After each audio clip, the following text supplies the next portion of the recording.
足利高氏の六波羅攻略からわずか1日後、関東では新田義貞が挙兵します。新田義貞は鎌倉を目指して兵を進め、稲村ヶ崎から鎌倉へと侵入。鎌倉の町は火の海と化し、ここに鎌倉幕府は滅亡するんです。はいどうも皆さんこんにちは。今回は鎌倉幕府の滅亡についてお話ししていきます。新田義貞の鎌倉攻めです。足利高氏が京都へと上洛した時に、鎌倉に人質として留め置かれた千住王、彼の話から始めていきましょう。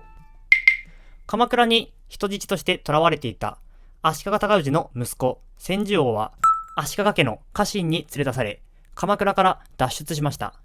彼が後の室町幕府2代目将軍足利義昭です。北条高時はこれを受けて、人質が逃げるだなんて父の足利高氏が裏切ったのかもしれないと不審に思い、京都に向けて家臣を上洛させました。彼は現在の静岡県あたりで京都からの早馬と出会い、六波羅陥落の知らせを聞きます。彼らが鎌倉へと帰っている途中で、京都へと逃げようとしていた足利高氏の長男竹若丸と遭遇。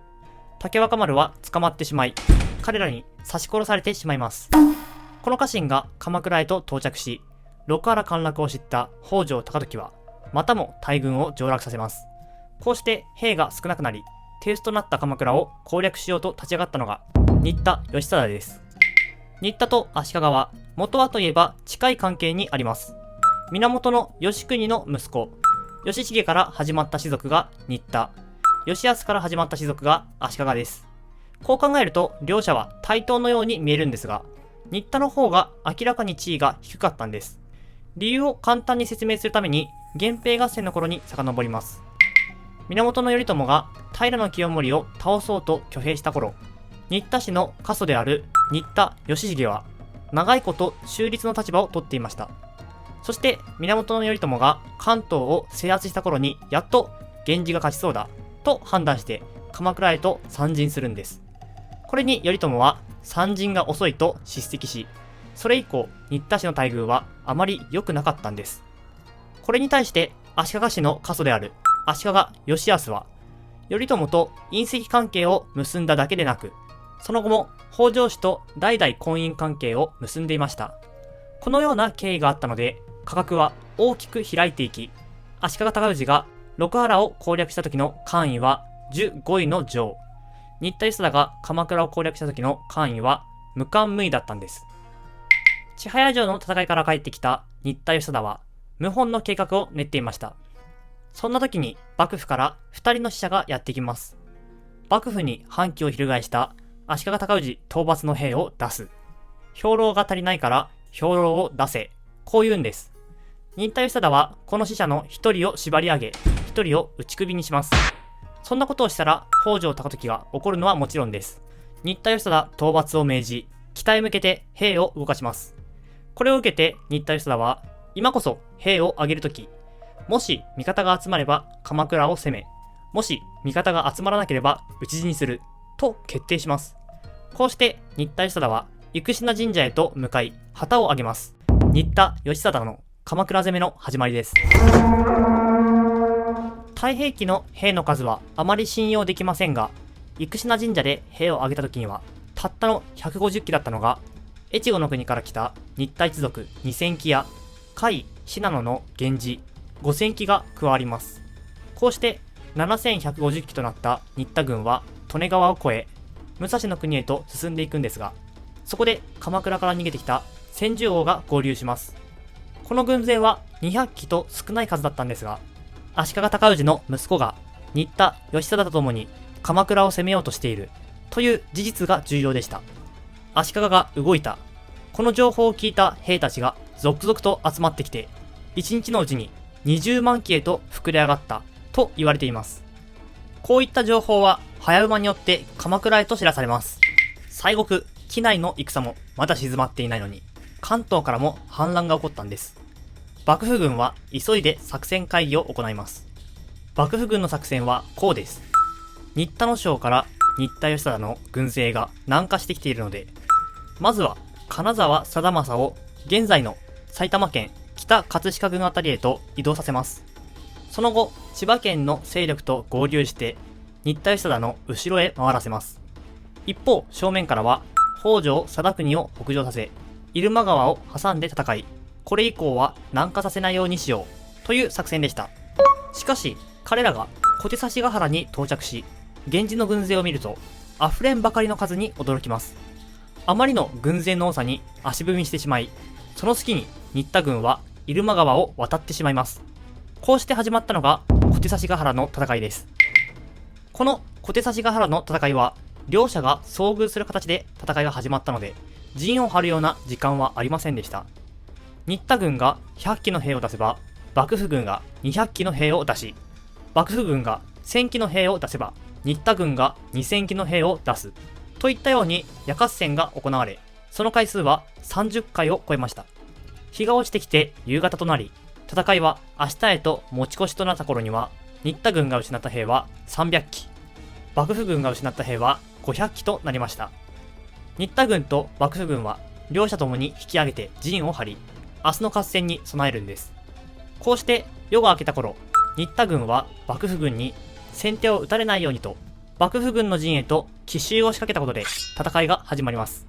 しかし、幕府軍としては動かずに待ち構えて戦っていた方が利があると考えて、戦いの準備をすでにしていたので、この奇襲は失敗しました。すぐに幕府軍は軍勢を2つに展開して、新田軍を2つに分断しようと攻撃を仕掛けますが、これを見破った新田軍は1つにまとまって分断を防ぎます。どちらも優れた武将なので、相手の作戦を看破し合い、どちらの作戦も成功しませんでした。しかし、運を味方につけたのは新田軍の方だったらしく、幕府軍は分倍河原へと押し伸びていきます。こういった幕府軍劣勢の報告を聞き、鎌倉からさらに援軍が到着します。新田の軍勢は幕府側に援軍が到着していることを知らないので、夜の間に攻め込もうと考えて、分倍河原へと押し寄せます。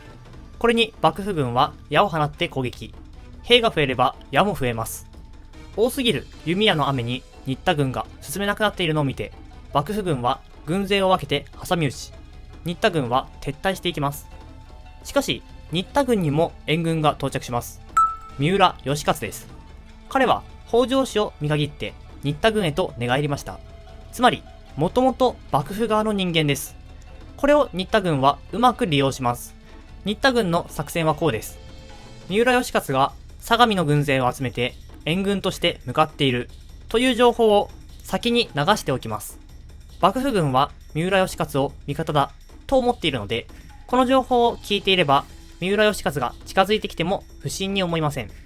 十分に近づいたところで幕府軍と戦闘を始め、その戦いに乗じて新田義貞も参戦する、このような作戦でした。この作戦がうまくいき、幕府軍は壊滅。残った軍勢は鎌倉へと引き返していきます。ついに新田義貞は鎌倉へとたどり着くんです。新田義貞は軍勢を3つに分けます。小袋坂、気配坂、極楽寺。これらの切り通しから鎌倉へと攻め込もうとするんです。そもそもこの切り通しというのは外敵を攻撃するための構造や施設を備えており、防御施設の役割を持っていました。そうなると簡単に通れるわけがありません。新田軍は苦戦します。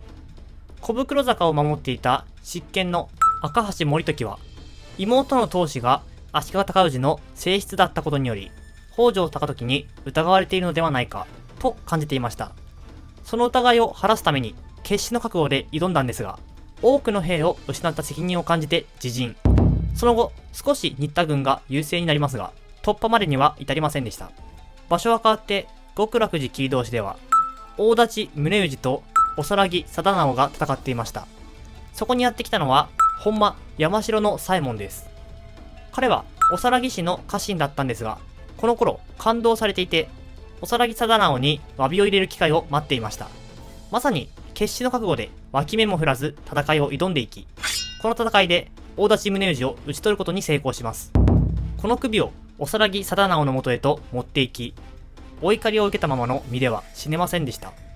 これでやっと心穏やかに死ぬことができます。と言って腹をかき切るんです。極楽寺方面の戦いが劣勢だと知った新田義貞は、急いで火星に駆けつけます。戦場の様子を見た新田義貞は、切通しも堅牢に作られているし、海にも敵の船が防御している。ここが苦戦するのももっともだ、と判断して馬を降り、海の方角を節を拝んで、腰につけていた太刀を海底に沈めるんです。この願いが通じたのか、みるみるうちに海の潮が引いていき、そこには砂浜が現れました。海側を防御していた船もはるか遠くへと流されてしまったので、新田義貞は稲村ヶ崎を回り込んで鎌倉へと到着するんです。この頃、北条高時は自分の館、現在の法海寺がある場所にいました。もしもの時のためにそばに控えさせていた一騎当選の武将、島津四郎もここにいたので、北条高時は坂東一の名馬を与え、ついに島津四郎を戦場へと送り出します。向かうは新田義貞がいる由比ヶ浜です。まさに一騎当選の風格を見せつけており、幕府軍の兵たちの中にもついに島津が出てきたぞと緊張が走ります。この様子を見ていた新田の軍勢もいい敵に違いないと判断し、両者ともに近づいていきます。敵味方すべての人々が固唾を飲んで見物する中、両者は近づいていくんですが、島津はここで馬を降り、兜を脱いで降参します。源氏に寝返るんです。幕府軍からはブーイングの嵐だったんでしょうけれど、これ以降多くの人々が降参し、源氏に寝返っていきます。義貞軍が民家に火を放ち、由比ヶ浜一帯で激戦を繰り広げている間にも、激しく吹いた潮風により炎が北へと延焼していきます。鎌倉の中に新田軍が入った時点で、ほとんど勝負は決したようなものでした。新田軍の別動隊も幕府の守備を突破して鎌倉へと進行します。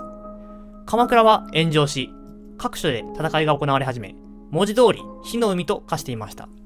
北条高時をはじめ、幕府の重臣は北条高時の館を後にして、東側にある東照寺へと移動します。先祖代々北条氏の墓があった寺です。名のある武将が次々と討ち死にしていく中、東照寺でも873人が次々と自決。こうして鎌倉幕府は滅亡するんでした。